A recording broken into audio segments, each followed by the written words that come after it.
الحمد لله الحمد لله الذي هدانا لهذا وما كنا لنهتدي لولا أن هدانا الله. أشهد أن لا إله إلا الله وحده لا شريك له، وأشهد أن محمدا عبده ورسوله لا نبي ولا رسول بعده.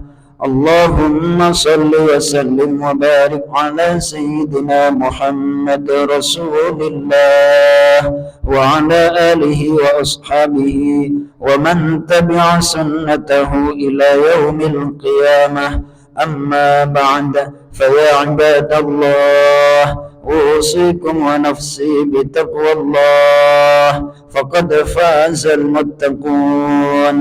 قال الله تعالى في كتابه الكريم: يا أيها الذين آمنوا اتقوا الله حق تقاته ولا تموتن إلا وأنتم مسلمون. وقال أيضا: يا أيها الذين آمنوا كتب عليكم الصيام كما كتب على الذين من قبلكم لعلكم تتقون. وقال رسول الله صلى الله عليه وسلم: اتق الله حيثما كنت وأتبع السيئة الحسنة تمحها وخالق الناس بخلق حسن. صدق الله العظيم وصدق الرسول النبي الكريم، ونحن على ذلك من الشاهدين والشاكرين، والحمد لله رب العالمين. اللهم ارحمنا بالقرآن. Jemaah sholat Jumat Masjid Nurul Ikhlas, hamba-hamba Allah yang mulia, wasiat takwa tentunya disampaikan oleh setiap khatib Jumat di seluruh dunia. Allah Subhanahu wa ta'ala memerintahkan kita dan terus menerus adalah untuk menjaga diri dengan bertakwa, mentaati seluruh peraturan-peraturan perintah Allah dan meninggalkan larangan-larangannya.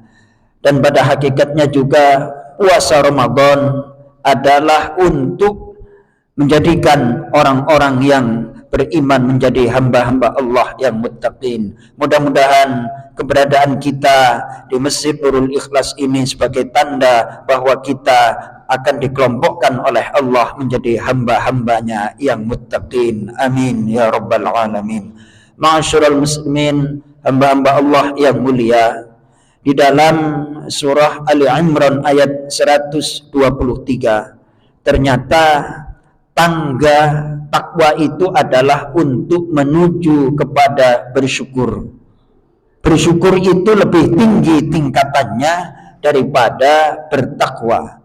Allah Subhanahu wa ta'ala berfirman di dalam surah Ali Imran ayat 123 yang ini menceritakan tentang kisah perang Badar. Dan perang Badar itu terjadi pada tanggal 17 Ramadan tahun 2 Hijriah. Para sejarawan menulis perang Badar itu terjadi pada tanggal 13 Maret tahun 625 Masehi. Allah Subhanahu wa ta'ala berfirman: وَلَقَدْ نَصَرَكُمُ اللَّهُ بِبَدْرٍ وَأَنْتُمْ أَذِلَّةٌ فَاتَّقُوا اللَّهَ لَعَلَّكُمْ تَشْكُرُونَ. إِذْ تَقُولُ لِلْمُؤْمِنِينَ أَلَنْ يَكْفِيَكُمْ أَنْ يُمِدَّكُمْ رَبُّكُمْ بثلاثة آلاف من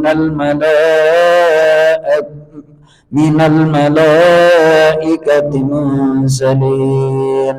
بلى إن تصبروا وتتقوا ويأتوكم من فورهم هذا يمددكم ربكم ب5 آلاف من الملائكة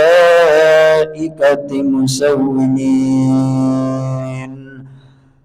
Shadaqallahul azim. Dan sungguh Allah telah menolong kalian dalam perang Badar, padahal kamu dalam keadaan lemah.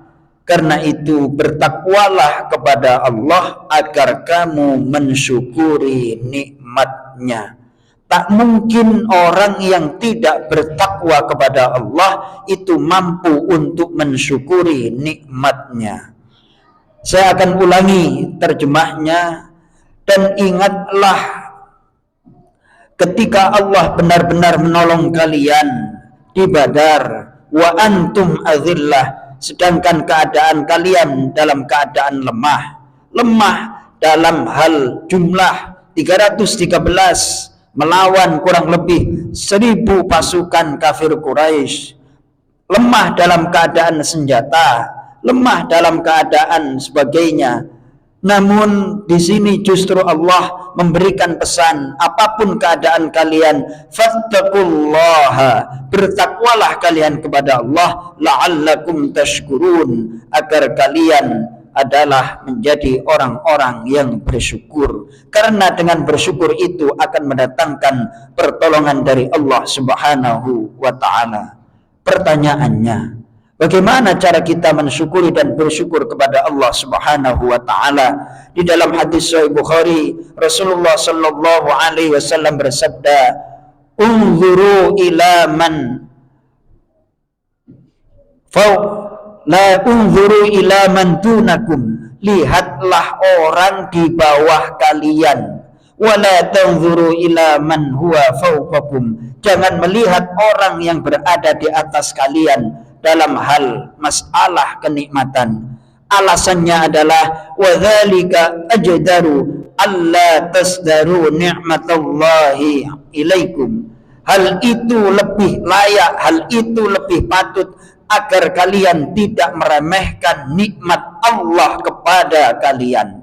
Kalau kita melihat saudara-saudara kita dalam hal masalah kesehatan, dalam masalah materi, dalam masalah yang lainnya, pasti kita akan merasa bahwa kita lebih banyak nikmat daripada mereka. Ketika ada orang yang sakit, katakanlah kita pun sakit, namun masih banyak yang lebih parah daripada mereka. Oleh karena itu Syekh Mutawalli Asy-Sya'rawi, seorang mufassir kenamaan, guru besar ulama tafsir di Mesir, menyampaikan satu ungkapan indah, man nazara ila musibati ghairi hanat alaihi musibatuh. Siapa yang melihat musibah yang menimpa saudaranya, maka musibah yang dia alami akan menjadi terasa ringan.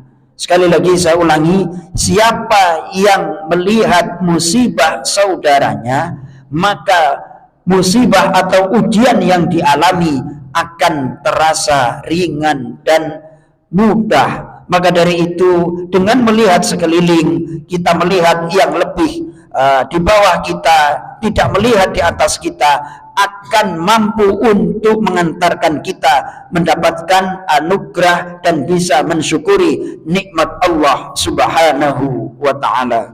Kemudian pada ayat yang ke-124 kisah perang Badar ini, Allah menyampaikan, ingatlah ketika engkau wahai Nabi Muhammad mengatakan kepada orang-orang yang beriman, apakah tidak cukup bagimu bahwa Allah membantu kalian dengan 3.000 malaikat yang diturunkan dari langit. Pada gilirannya ketika kita sudah berjuang berusaha untuk bertakwa, nanti pertolongan Allah yang tak kita duga, pertolongan Allah yang tidak kita lihat akan Allah berikan, dengan catatan kita tetap terus bertakwa dan senantiasa mensyukuri nikmat Allah Subhanahu wa taala. Bahkan di ayat yang ke-125 surah Ali Imran, Allah menyampaikan, bala in tasbiru wa tattaqu wa ya'tukum min fawrihim hadza. Ya, cukup jika kamu bersabar dan bertakwa ketika mereka datang menyerang kamu dengan tiba-tiba, niscaya Allah akan menolong kalian dengan 5.000 malaikat yang memakai tanda. Bala in tasbiru wa tattaqu. Ya, jikalau kalian bersabar dan bertakwa, maka Allah akan menolong kalian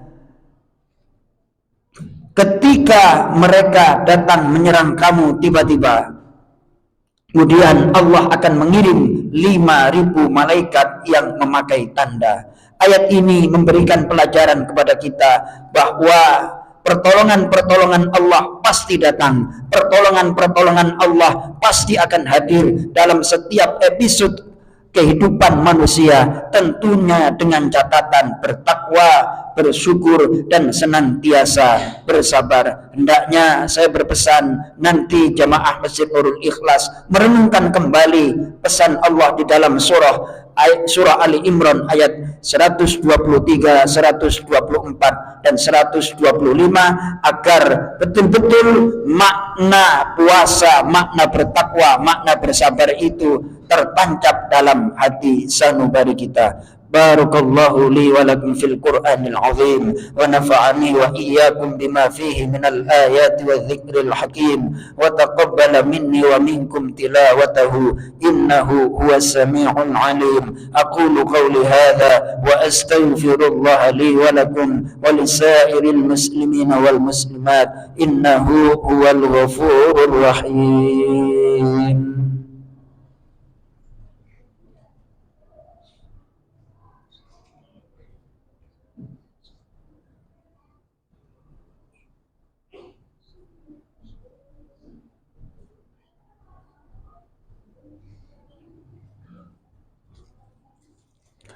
إن الحمد لله نحمده ونستعينه ونستغفره ونعوذ بالله من شرور أنفسنا ومن سيئات أعمالنا من يهد الله فلا مضل له ومن يضلل فلا هادي له أشهد أن لا إله إلا الله وحده لا شريك له وأشهد أن محمدا عبده ورسوله لا نبي ولا رسول بعده.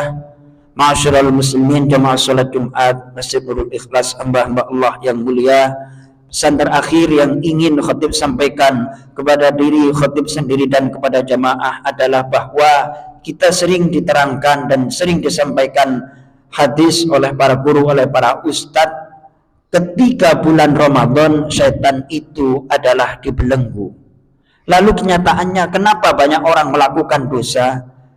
Seorang ulama yang kembali saya kutip keterangannya, Syekh Mutawalli Asy-Sya'rawi, bahwa setan itu pada bulan Ramadan benar-benar dibelenggu, tidak bisa menggoda manusia. Kenapa? Karena agar ketika manusia nanti berbuat dosa, tidak ada alasan setan telah menggodaku. Lalu bagaimana ketika bulan Ramadan terjadi maksiat dan dosa? Kata Syekh Mutawalli Asy-Sya'rawi, makna hadis itu adalah karena hawa nafsu manusia, bukan karena godaan setan. Apabila terjadi maksiat, terjadi perbuatan dosa di bulan Ramadan, itu benar-benar berangkat dari hawa nafsu manusia yang tak terkendali. Padahal manusia, khususnya orang-orang yang beriman, itu sedang berpuasa mengendalikan diri. Itu adalah makna daripada dibelenggunya setan. Artinya memang setan dibelenggu, tidak bisa menggoda manusia. Apabila terjadi maksiat dan dosa, itu berangkat dari hawa nafsu manusia. Mudah-mudahan dengan puasa ini kita mampu untuk mengendalikan diri, sehingga kita bisa mengendalikan nafsu kita untuk taat kepada Allah, yang pada ujungnya adalah kita bergelar menjadi hamba-hamba Allah yang muttaqin. Innallaha wa malaikatahu yusholluna 'alan nabi ya ayyuhalladzina amanu shallu 'alaihi wa sallimu taslima. Allahumma shalli wa sallim wa barik 'ala sayyidina Muhammad wa 'ala ali sayyidina Muhammad محمد كما صليت على سيدنا إبراهيم وعلى آل سيدنا إبراهيم وبارك على سيدنا محمد وعلى آل سيدنا محمد كما باركت على سيدنا إبراهيم وعلى آل سيدنا إبراهيم في العالمين إنك حميد مجيد. وارض اللهم عن الخلفاء الراشدين ساداتنا أبي بكر وعمر وعثمان وعلي وعن بقية الصحابة والتابعين وتابع التابعين لهم بإحسان إلى يوم الدين. اللهم اغفر للمسلمين والمسلمات والمؤمنين والمؤمنات الأحياء منهم والأموات إنك سميع قريب مجيب الدعوات برحمتك يا أرحم الراحمين.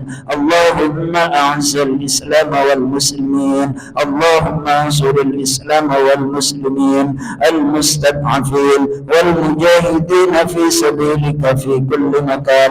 اللهم انصرهم فإنك خير الناصرين.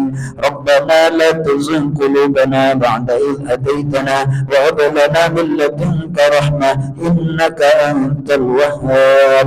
ربنا آتنا في الدنيا حسنة وفي الآخرة حسنة وقنا عذاب النار. اللهم أنت ربنا فارزقنا الاستقامة. Ya Allah, anugerahkan kepada kami istiqomah untuk beriman, istiqomah dalam bertakwa. Ya Allah, berikan dan lapangkan rezeki untuk kami, berikan kebaikan dunia untuk kami, dan pada gilirannya kami juga akan menghadap-Mu meninggalkan dunia ini. Wafatkan dalam keadaan beriman, wafatkan kami dalam keadaan husnul khatimah, husnul khatimah, husnul khatimah. Rabbana تقبل منا إنك أنت السميع العليم وتب علينا إنك أنت التواب الرحيم. عباد الله، إن الله يأمر بالعدل والإحسان وإيتاء ذي القربى وينهى عن الفحشاء والمنكر والبغي يعظكم لعلكم تذكرون. فاذكروا الله يذكركم واسألوه من فضله يؤتكم ولذكر الله أكبر. أقيموا الصلاة.